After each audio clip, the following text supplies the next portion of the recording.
When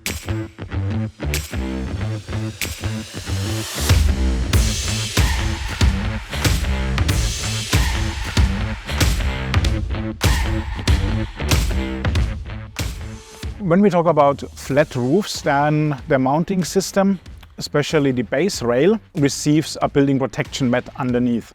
How often you have to set up the building protection mat depends on the pressure what is given to the roof surface. But the building protection mat is made of recycled plastic and has got a very thin aluminum layer underneath to avoid the plastic migration from the membrane to the building protection mat or from the building protection mat to the membrane.